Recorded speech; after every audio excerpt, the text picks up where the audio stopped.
the other joke is that I'm not allowed to write songs, but I am allowed to work on craft beer.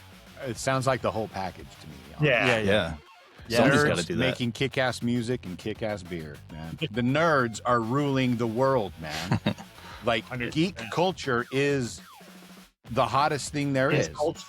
Yeah. Hey, we're X-1. And you're listening to the ZHC podcast. Ever wonder what garage punk sounds like if it actually came from outer space? Well, we're about to find out because today we've got X-1 in the building, or at least in the orbit. I'm your host, Zach Davis, and this is the ZHC podcast, your home for independent music and the best artist interviews. And I am your co-host, Matt Allen. We usually talk about the Utah scene, but today we're heading to Florida and beyond to talk about robots, rockets, and alien romance. Stick around until the end to hear how these guys manage a massive mountain of songs while staying totally DIY. Let's blast off. So I've got to say something. We started this year doing this thing called the Z Frequency Spotlight. If you don't know, Z Frequency is kind of like our band, right? So, and the whole reason why we even did the ZHC podcast, which is basically abbreviation of ZHZ or Z Frequency, is we just wanted to start connecting with people. We'd been out of the scene for probably decades now, and we decided, hey, we're gonna get back into music. And so I thought it would be a cool way to just start sharing and learning about the community of DIY artists. And so part of this year's thing that we started doing was called the Z Frequency Spotlight, which is where we just kind of pick a band that we find on either TikTok or Instagram, or even it could be famous or non-famous. It could be somebody we know, somebody we don't. And we just do a little spread on them. We dig a little deep and find out what we can find out about them. And then we post these little 5-minute little mini like episode things. And you guys were the first ones to reach out and say,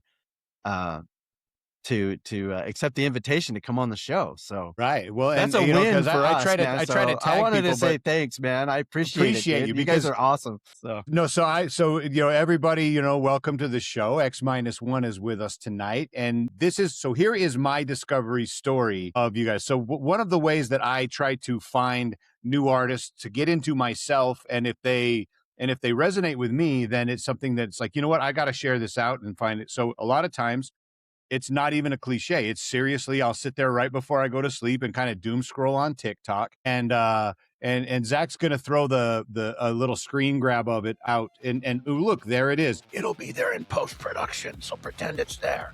So Look, isn't that nice? But I came across one of your TikToks and it says, "Hey, doom scroller, you reached the bottom of this app to find a garage punk band from Florida that loves space vibes and sounds like this." And I had literally, right before I found it, said, all right, man, God, I'm so damn tired. I need to go to bed. All right, I'll just, one more scroll. And I came up and there that was. "Hey, doom scroller, you reached the bottom of the app." And I'm like, if that's not a sign, I don't know what is. So I started to deep dive a little bit more into your music, and God damn, you've got a fan in Utah, man. So welcome to the show. Thanks for joining us. Yes. And Thank thanks you very for the much. swag that you sent. Right. Just so you guys know, I tag these guys. I sent them a couple of, I slid into their DMs and just kind of to say, thanks. I dig this stuff. And we're so glad you reached out. But these guys hooked me up. Obviously I'm rocking the t-shirt, and just today I got my CD and I got my sticker. And so now I am fully endowed. I've got my copy of Lust in Space, which we're going to get into here in a bit. But, honestly, that is a way to connect with fans. That is one of the best ways for fans. I'm still a huge fan of physical media, of tangible things. Yeah. We come from just by looking at, I feel like we're all kind of that generation, the Generation X. We're still trying to hold on to the physical media. I think it's coming back around big time. I mean, everything you read about, first of all, I think people are getting subscription fatigue for sure. So there's that. And plus it sounds better. It just does sound better than, don't get me wrong. It's convenient. Spotify, Apple Music, all that stuff. It's great. And it's a great way to get your music out there. No doubt about it. Streaming stuff. But I miss my CDs, man. Yeah, well, and you miss holding something. You know what I mean? Like you can open it up and you can read the notes. And if you had like great vision, you could actually probably read the lyrics too, And so. And, on streaming, it's really easy to forget. You have infinite options. It's easy to kind of forget about bands. But if it's in your collection and you have it physically, it's, I'll go like look through my records and be like, oh, I forgot I even have this, and throw it on. So. Right. And I think one thing too that is getting lost in our world of streaming is the concept of a full album. Mm-hmm. Totally. Because an album isn't just a collection of songs thrown together. Thought goes into the flow, the song order, the how, and that gets lost. And so even with streaming, I try. If I've got a hankering for some Oingo Boingo or something, man, I will go back through and I will listen to full albums. And a lot of times that turns into, I'm going to listen to their full discography, start to finish, full albums in album order. And it's I think for us, it was really cool too, because we lean so heavily into our shtick, our gimmick, if you will, like being able to kind of present that in CD form. We really leaned into that with the artwork and the concept of the design and everything like that. And Ryan, our drummer, and he helped write the songs too. And I wish he was here, but he couldn't be here. He's an insanely talented musician himself. And he helps us record everything and mix everything. And so, like, to your point with the album, we wanted to have fun with it. There's like little Nintendo sounds and tape cassette changes between tracks. And, it's analog. making an album. Yeah. It's embracing analog. What's funny is that because that was the standard, and like Matt was alluding to, albums versus singles. It's been the streaming market that has shaped the effectiveness of singles versus albums, because as a band, if you're putting out an album, it's like you can promote it for so long and then it just kind of dies off, because usually lifespans of music, at least being in the rotation of in people's faces, are only like a month, maybe two, and so then what, then you're going to spend a whole nother year working on an album. And so unfortunately, that's kind of like the dynamics that us old Gen Xers have to live in. You're really not. Yeah, you're not incentivized to make an album anymore. You're kind of incentivized to just release endless singles. Correct. Although that is kind of an everything old is new again thing, because like that's the way music started, was 45s and stuff, right? Correct. I mean, yeah, radio. People put out singles, and then if something caught, then they got the record deal, and all that. Right. It's kind of interesting that that's come back around, but I agree with you. You miss the, I'm going to listen to the album and like discover it and feel the flow. Like, some of my favorite songs on albums are ones that never ended up getting radio play, of course. Absolutely, right. Man. Oh, Correct. For sure. Yeah. So what's really funny is that at shows, we were stoked we have CDs, and we're like, hey, anybody want CDs? And I guess we didn't go back far enough in time, because like the younger generation would be like, I don't have anywhere to play a CD. Do you have tapes? Like, right. Tapes? You guys want tapes? Yeah. Like it blows me away that cassettes are still like, that's like a new thing, like my son for Christmas, the thing that he wanted was a cassette deck, and it was like a Walkman, Yeah. But it was actually a really nice Walkman. The funny thing about that is I bought it for him, and then we're like playing with it, and I'm like, dang, this is really nice. I'm like, I want to get it now, like going through my box of old tapes and stuff. But that's the dad. I'm gonna steal this present back, son. Right, just for a that's little the thing, bit, man. You always have to keep that in mind. Like, okay, when my kid inevitably gets bored with this and moves on to the next shiny thing, it's mine. Right. But that is just it. It's like, I think people today, when they buy, well, other than those that still have CD players, they'll still buy your media because they just want to go home with something. You know what I mean? Like, they want to capture the moment. Like, man, I saw this kick-ass band and I don't have any way to prove it, and having that in their hands. And like our band, we used to be in a ska band back in like late 90s, early 2000s. Nice.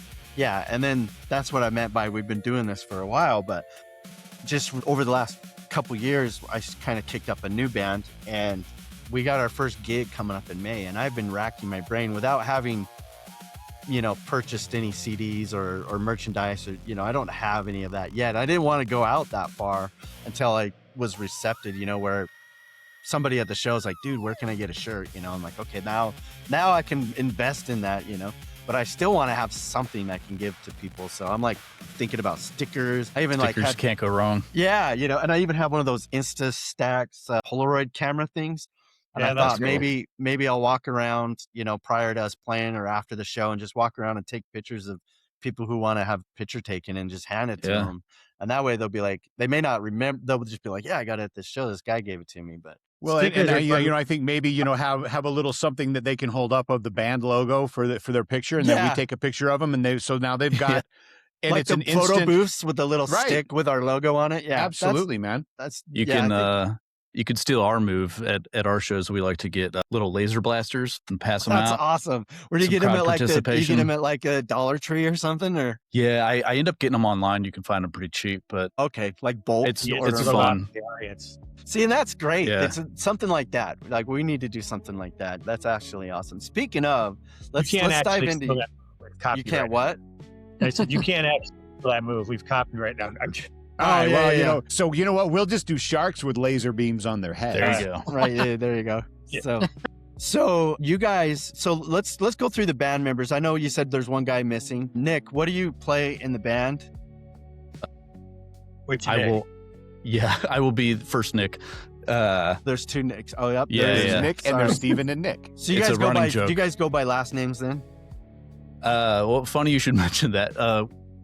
Nick, why don't you start and you can say the running joke. So Steve and I started the band almost 20 years ago, back with Ryan in Sarasota. And then when we did our first, it was just a garage thing, jamming around, and we'd play covers, and sometimes we'd play a gig here or there, and we did different little iterations of stuff, just kind of on and off. And then when we did the first album, Nick started playing with us, and it was freaking completely changed. We'll go by Friedman. Friedman started completely, he's such an amazing guitarist. It completely changed the sound of everything we were doing. Like, oh my God, this is gold.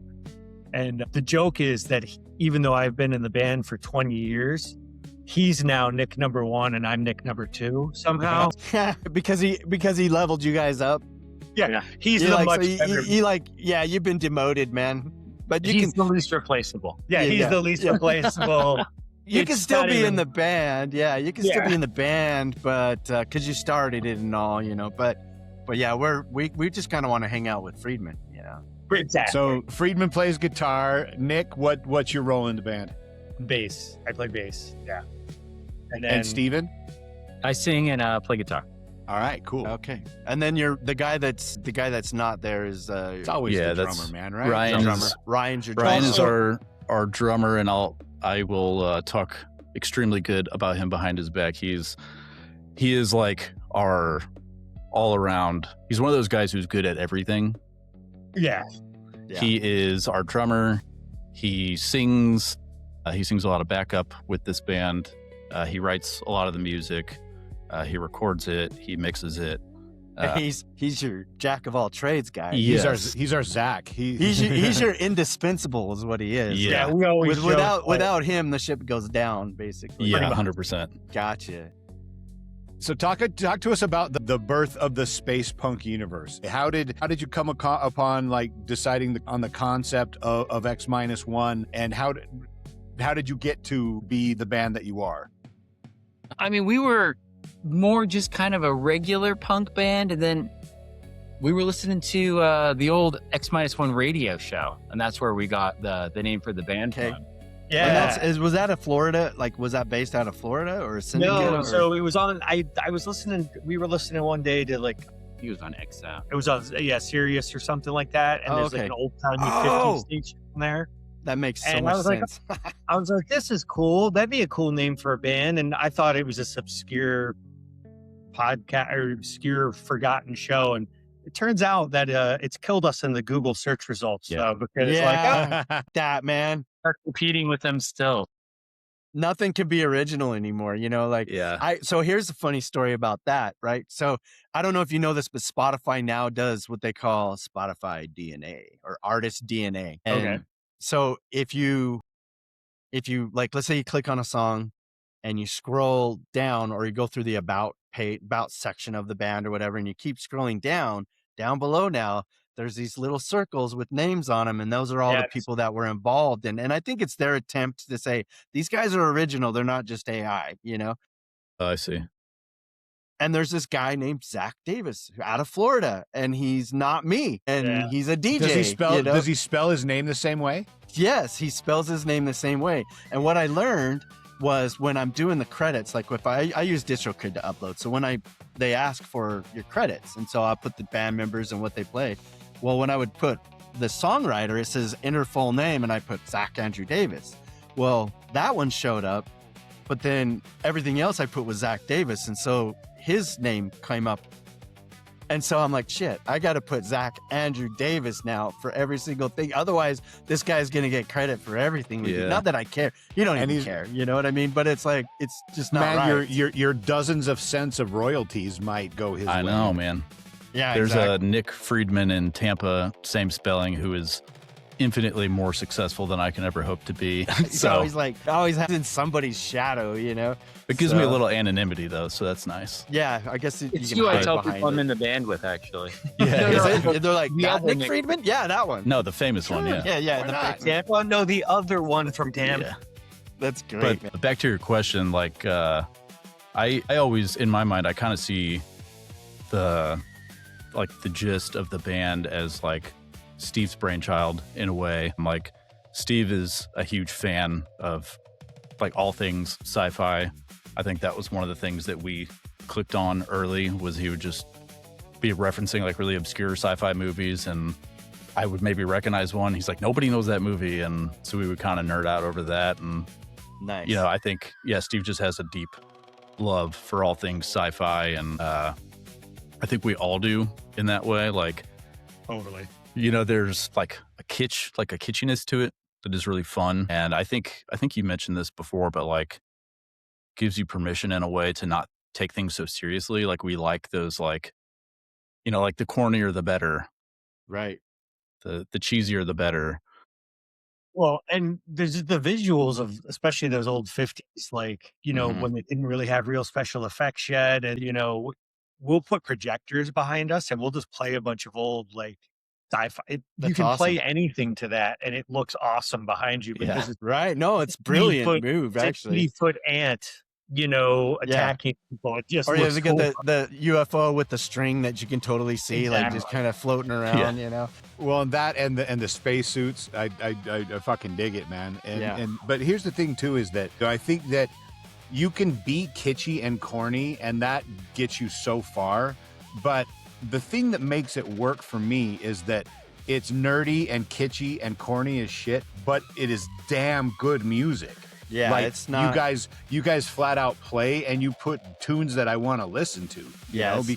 Because you can watch a gimmick and it's entertaining, but it only but only for so long, and then it's like, nah. But that's what I love about what you boys are doing, is that it's that, it's got that kitsch, but it's got really, really fantastic music going on. Well, and it's not just sticky, cheesy stuff. You know what I mean? Yeah. Like, it's real music with a like this embouchure of sci-fi, which was great.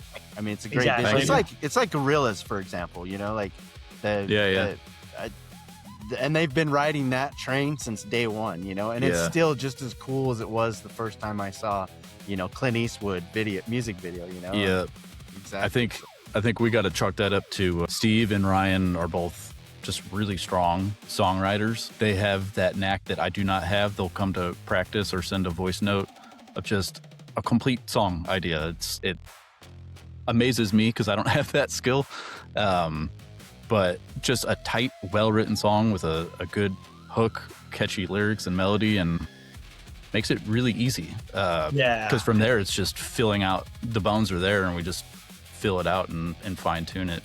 Nice. You guys are really good at plussing each other too. Like, you know, like Ryan will come up with something, Steve will go, oh, what if we did this? And then you'll go, what if we did that? Then I'll go, I'm here too. Yeah, it's a very easy. What'd you say, Nick? Like, hey, what about me? I go, I'm here too. You're the bass player. That's why. Yeah, exactly. They always trash on the bass player, man. Quick intermission, folks. We've curated a Spotify playlist called The Guest List, showcasing the incredible artists who grace our show with their talent and stories. Dive deeper into their music. Plus, discover exclusive tracks by Z Frequency. Click the link in the description or search for The Guest List on Spotify. Enjoy, and back to the show. The other joke is that I'm not allowed to write songs, but I am allowed to work on craft beer. So like I'm always working on like, that's right. Yeah. Oh, that's great. That's funny. It sounds like the whole package to me. Yeah. Somebody's gotta do making kick-ass music and kick-ass beer, man. Yeah. So, but that's the thing that, you know, the thing that, and this is completely a tangent, but that's kind of what we love to do here. I think that's one of my favorite parts of doing this show is, you know, we have an outline, we try to stick to things, and then we find these weird tangents to go on. And I think it really kind of, I love it. I think you really, you know, because I think the part of it is talking about the music, the production, the promotion, all of that stuff. But like also, who are the people behind the music? Who's making it? And now we've uncovered yet another nugget of truth is that there is a brewer in the band. But like, he's like, shh, you're gonna blow my cover, right? But you know, one thing that I've noticed is that like a lot of the shit that we as the Gen X nerd culture are into. It's stuff that we used to get picked on and get our asses kicked for being into when we were kids. And now the cool. Nerds are ruling the world, man. That's right. That's like geek culture is the hottest thing there is. Culture.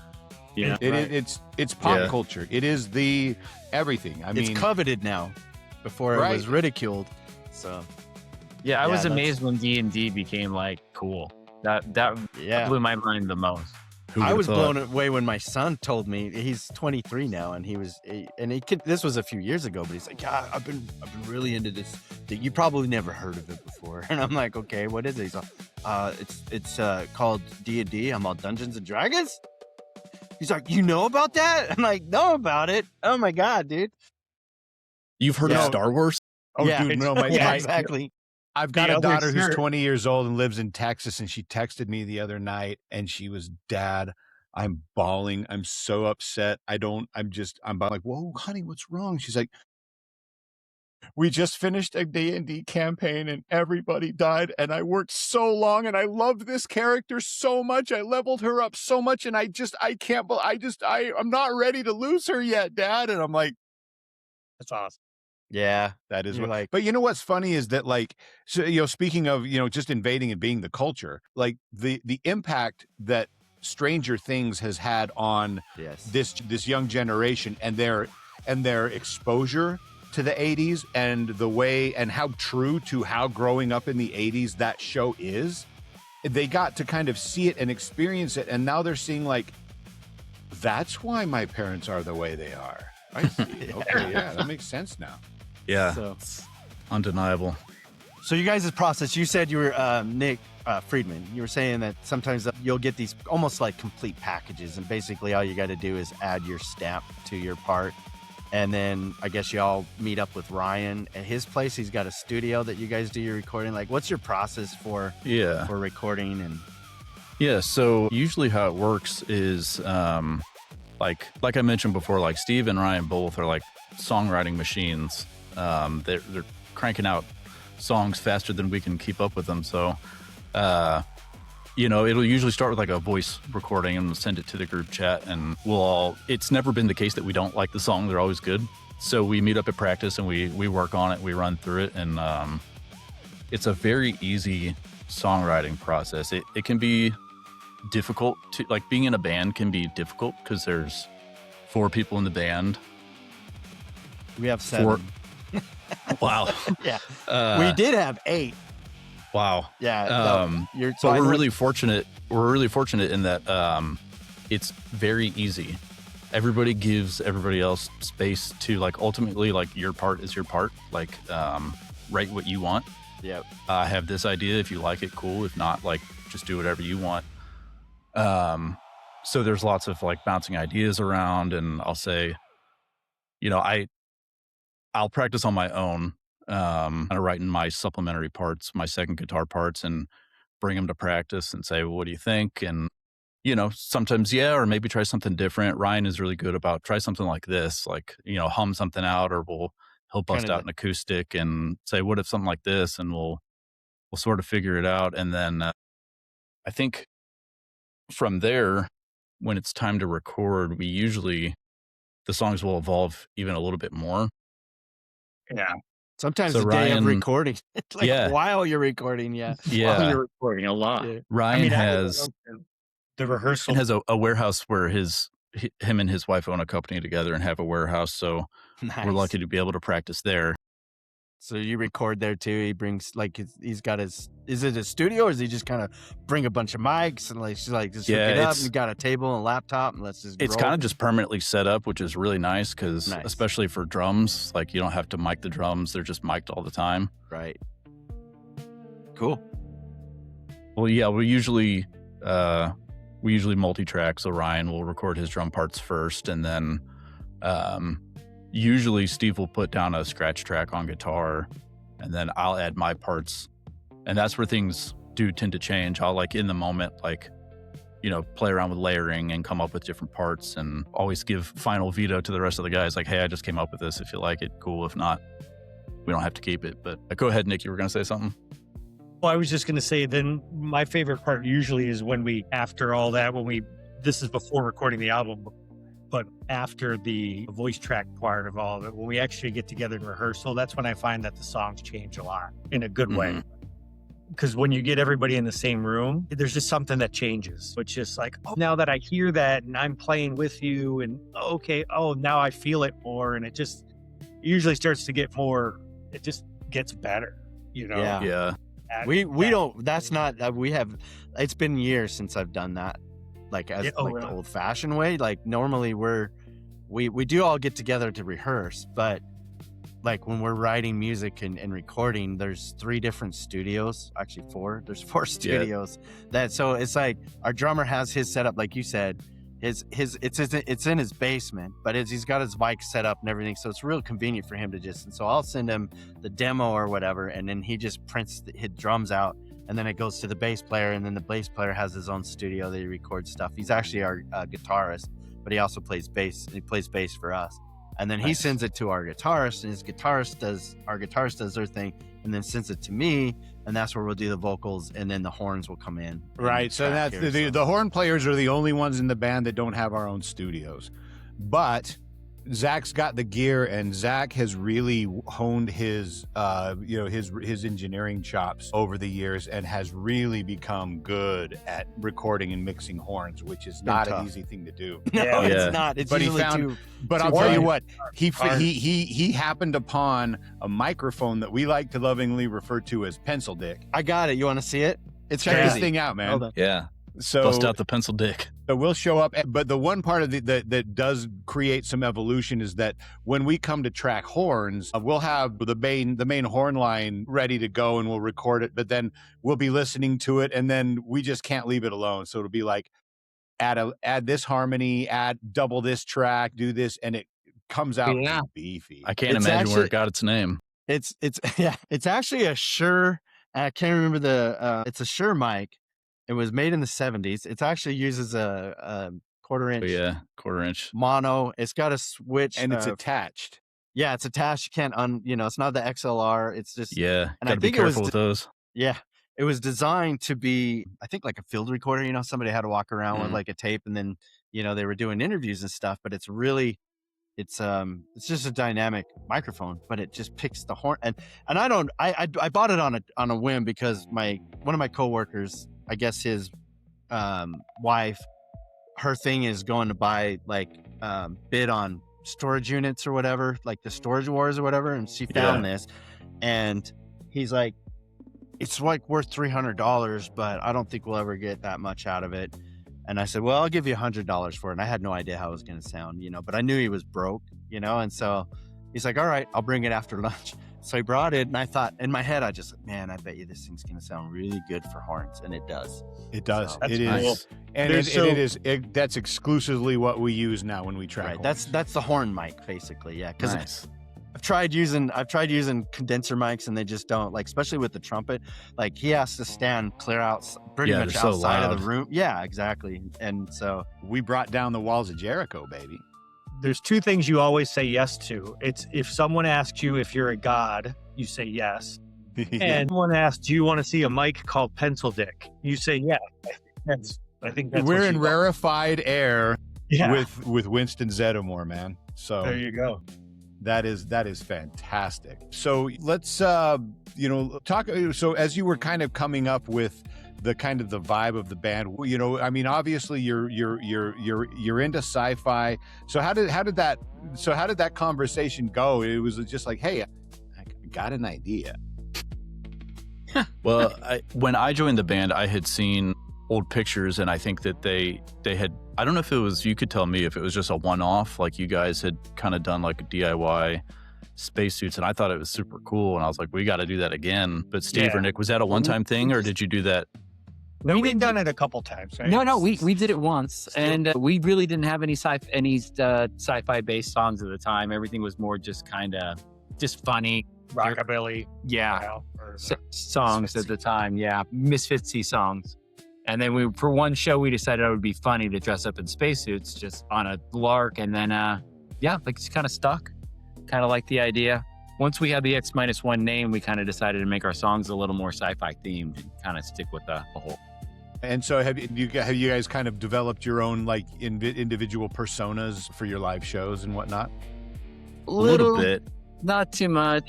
We should probably work on it. Hey, man. The one thing I can say is that Nick will occasionally, so I'll back up a little bit. I think we just like progressively leaned more and more into the shtick. Like we started with the spacesuits, and then, we're like, well, let's get some laser blasters. That'll be fun. And well, let's do a projector show. That'll be fun.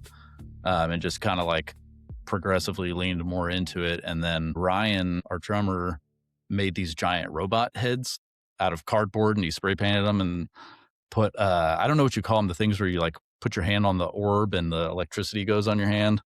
yeah, Yeah, you know what I call it? mean. Yeah, they're the globe, and they do the Yeah. Not Benoit balls, another kind of. not Benoit Yeah. balls. Wow, But he put that those went on. south quick. We're going in different directions, man. Sorry, While you're go down ahead. there. Go ahead, Nick. Keep going. But yeah, but he put those on top, like he went all out. And like we had a little bit of a theme where Nick would be like the robot and we would be the spacemen, and he'll occasionally play with one of the robot heads on, but it's pretty hard to see out of. So that usually lasts Sure. about one song. I keep trying to come up with a way to be able to see out of the damn thing the whole show, and I can't. So I'm like, I have like So we just put them on see top of about the an amps. inch down above my feet, and that's about all I can see. So it's hard. I mean, to do. it's you can still use it for props, on the corner. we do. Like, So or, they, like so they end up. makeshift covers for your monitors or something. That's kind of what we use them for. So they end up. They like you see Friedman's amps behind him. They'll end up stacked on tops of the amps, and they've got like glowing red eyes. And then I they've think got. I've seen them. Yeah, Yeah. that's awesome. They're Props great at the are merch great, table man. too. I Yeah. bet. Yeah, well, because there's no denying. They see it on stage, and then they're like, "Where is it?" Oh, there it is. Oh, there Follow you the go. glowing red eyes. Follow the So what kind of gear do you guys play on? What's your gear? So Preferred gear. yeah, I see the orange behind you. Yeah, I love orange. I think everybody loves orange. I was lucky enough to score most of that gear when I was a teenager and had no responsibilities. yeah.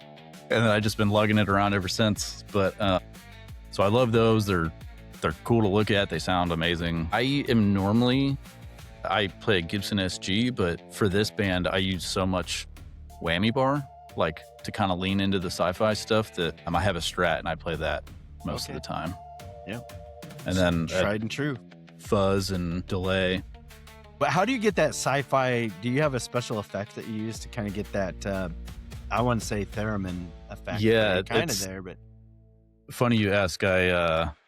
That was a fun one to come up with. We wanted to kind of like recreate a theremin sound because it's so quintessentially sci-fi. Yeah.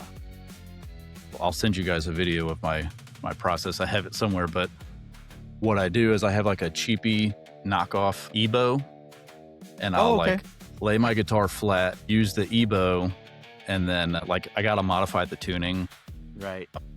just whatever the song calls for, and we'll lay the guitar flat like a lap steel and put a slide, and then let the EBO just resonate the string and basically just work the whammy bar the whole time.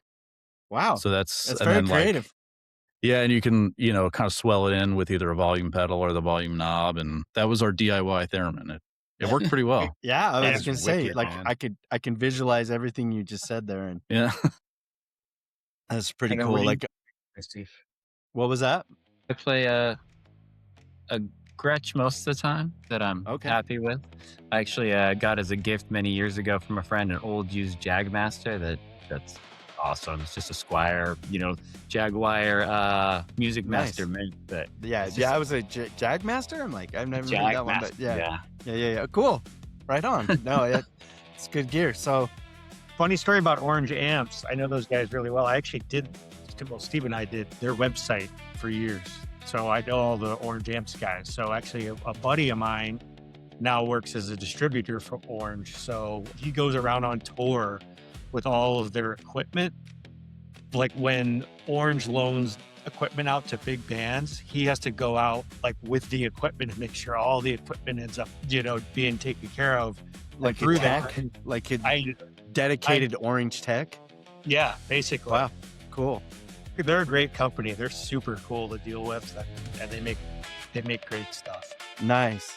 So you guys still actively playing gigs, or do you play a lot of shows still? I mean, we haven't played in a little bit just because we've just had a bunch of stuff going on. But yeah, as soon as the opportunity ramps up, We're trying to finish our third album. So we've been, Well, we were going to go into that too. We were going to talk a little bit about Lust in Space, which is, I guess, your latest release. Yeah. Oh, did you just say Lust in Space? Yeah. Yeah. Great album. Great cover, I too. love that new CD smell. Look at that segue. Yeah, exactly. And that when did that come out? Look in the back, Matt. When did that come I out? don't have my reading glasses on. I think it might be 2 years at this point. Okay, That's so it's about 2024. yeah, where do you think we're in? I'd have to look. Yeah, I think so. Man, time flies, but I think it's been about 2 years now that we released that. And that's your second album? That is, yeah. Okay. Well, and the then- cool thing about, can I just talk about this cover art for a second? I mean, do. obviously you've got this wicked sci-fi vibe on the front, but the back, it's not just a track listing. Each song has its own little artwork, stamp size artwork, man. Nice. That is actually clever. Very cool, man. This is dig it. totally wicked. Hell yeah. Thank you. That's yeah, a great idea. I might steal that if you don't mind. I might do something. Yeah, cool. the idea for that was partially inspired by, do you know the Rolling Stones album Some Girls? It's got it was like kind of their disco album. Okay. Anyway, it's really cool. It's like on the front there's like cutouts of women's faces, and if you slide the insert out, like Okay. the members of the band's faces. Yeah, the back of that album is like little like old-timey advertisements for each of the songs. So that's kind of the inspiration. But nice. We were good also friend of mine for like that pulp comic vibe, and they would have the old things at the back, like the X-ray spectacles and all that stuff. And sea monkeys. Yeah, I was gonna say sea monkeys, or the what was the rattlesnake eggs? Yes. Of the Mad magazine, the back of those, I always could order stuff. But Yeah. So I got to shout out Rob Bratney, good friend of mine, did the design on that, and nice. we love it. He did a great Props. job. It's really cool. You're gonna incorporate a lot of that into this new album that you're working on. Yeah, we haven't gotten quite that far in terms of like, we're still tossing around name ideas. Yeah, and we've got a couple ideas we're kicking around, and it's going to be an 11-song album, and we're getting close. We've laid down most of the vocals. You're actually going this weekend to record the last of the vocals, right? Next weekend, I was completely wrong. Next weekend. All right. So do you guys live like pretty far apart, or like is it like, so when you guys do get together, it's like it's kind of an organized logistical sort of Orlando, yeah. Sarasota. So it's like a 2-hour drive. Yeah, there's 2-hour a little drive. bit of a thing. We used to all be right around each other, and then Right. about years ago, and then Steve life I- happens, and Yeah. jobs, families, wives, kids. I At get one it. point, we were all in Sarasota, and then Yeah, And then and we've now- all scattered. But it's Yeah, interesting because the and I think, you guys mentioned that you've done the band thing for a long time. And I think one of the things that's cool about this, and Steve and I talk about this all the time, is that because we are all a little older now, we're all more mature than like bands when they're young. And so it's like half the reason we're a band is because everybody's dependable. Right? Correct. That and you've already been through whatever bullshit you were going to go through years ago. Right. It's like There's no not- drama. exactly. And that's you can't put a price on that. No, you can't. I've lost bands because of drama. Well, exactly. Yeah. And I think half the battle is showing up. That Yeah. is so true, man. Yes. So especially with 8 guys, like, yeah.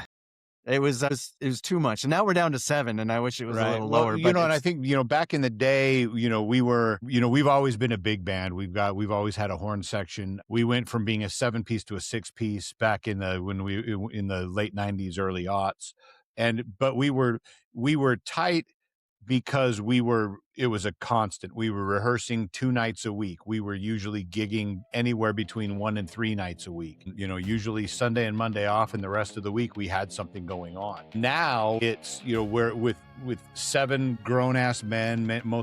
All of us have careers. Most of us have families. So it's logistically very difficult. And so we only rehearse every other weekend. And so now we depend on everybody doing their homework at home, Yep.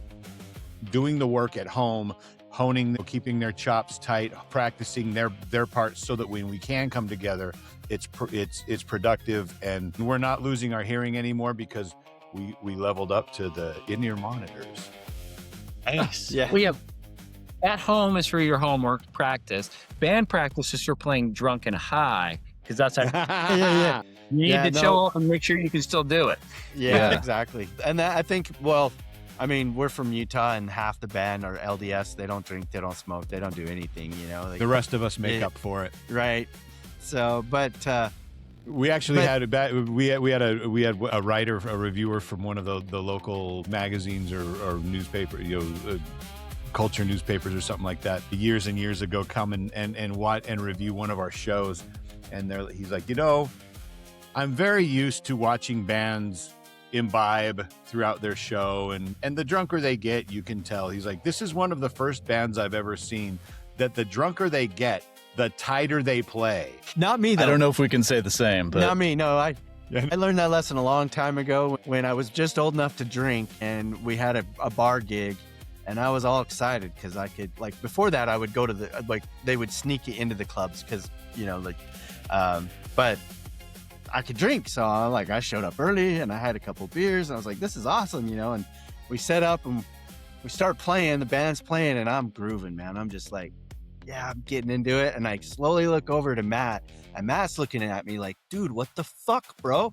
And he starts singing my shit. And I'm like, oh shit, I'm supposed to sing, And I was totally, and after that, I'm like, there's no way I can do this professionally. So, That's hilarious. yeah. so I quit drinking, but that's all right. Yeah, there's my wife that loves it shows. because, and that now my wife loves it because she knows I can drive her ass home.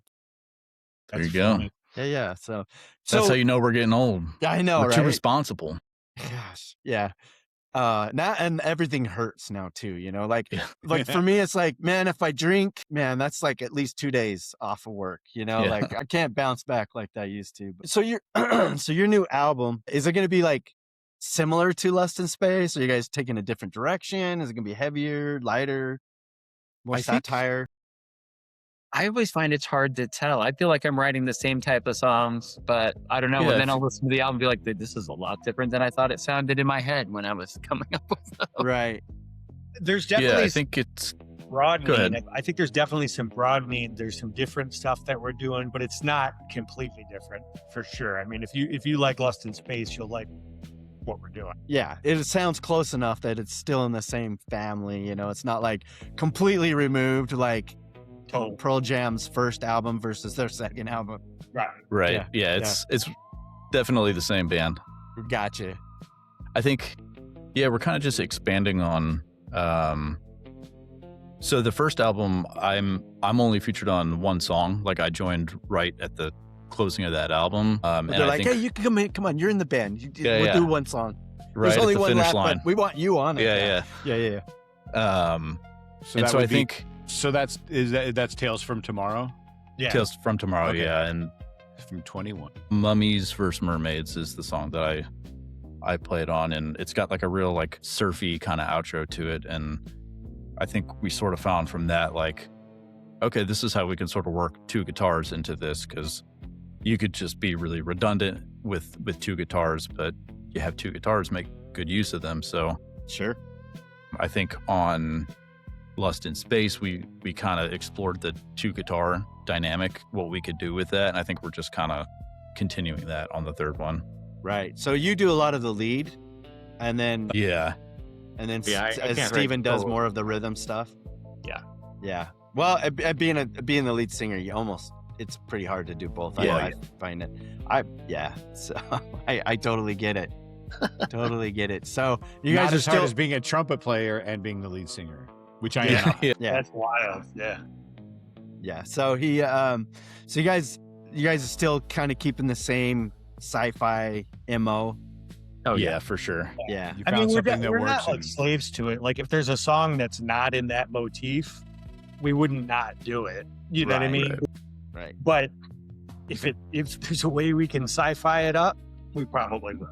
Yeah. You know? No, and I was gonna say, like, when you guys are doing your shows, I can imagine that's probably pretty well respected. I think people would really enjoy the idea that you guys kind of sci-fi it out. Even the little bits that you do, it's like, oh yeah, these guys are like,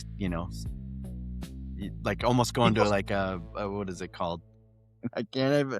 This is what sucks when you get old, man. You can't remember something con, whatever, sci-fi con, I guess. But yeah. Yep. Comic-Con. Yeah, people seem to dig Good it. Lord, man.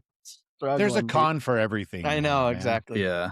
That's what I meant. Yeah, to say. I think you're right. I think we want the shows to be, we want the whole thing to be fun. Like that's kind of at the core of what we're doing, is that it should be fun. So, anything we can do to make our shows more like engaging, more fun, more stand out in that way. Like, Did we do a little kazoo solo?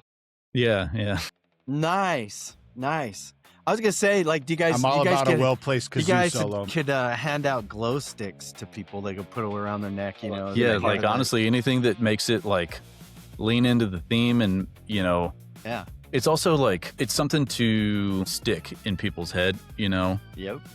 A lot of times, the shows that we're playing, the crowd is, half people that we bring and half people that are just kind of walking in. So I think everybody's had the situation where you walk in, you see a band, you're like, wow, that's really cool, I got to remember, and then you walk out and forget.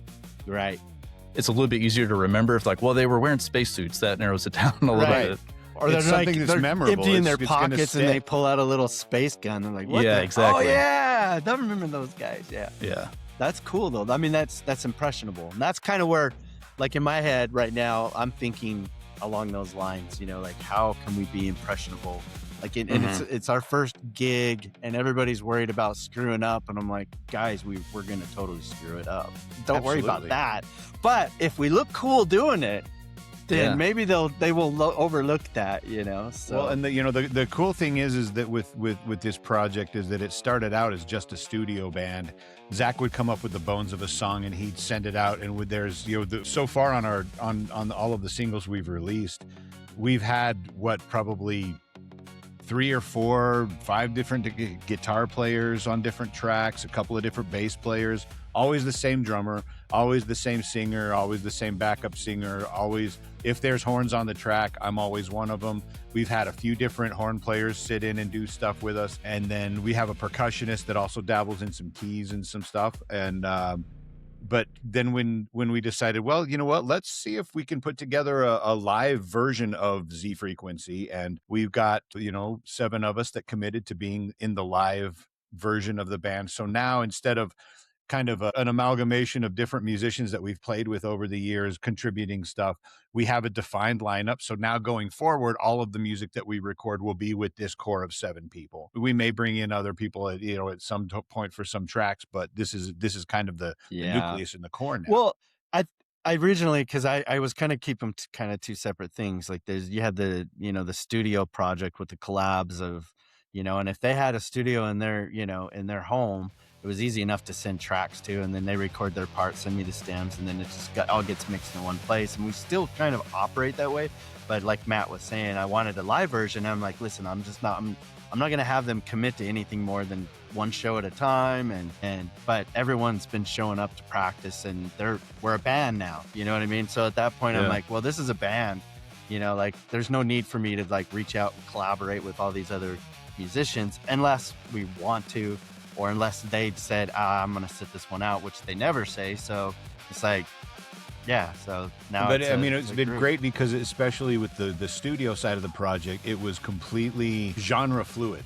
So like, some of it was very along the in the ska family. A lot of it was reggae. Some of it is just a power pop song that would sounds like it belongs at the end of a John Hughes movie. That's cool. But then it's all over the place. So. We've also got kind of a song that's sounds very Cure, but with some banjo in it. And so it's just all this wild stuff. And now we're really kind of gravitating more toward the reggae rock kind of stuff. But to me, it's like about as country as I can get. Like I don't know how to describe it. You know what I mean? Like, but yeah, it's hard to market though. You know what I mean?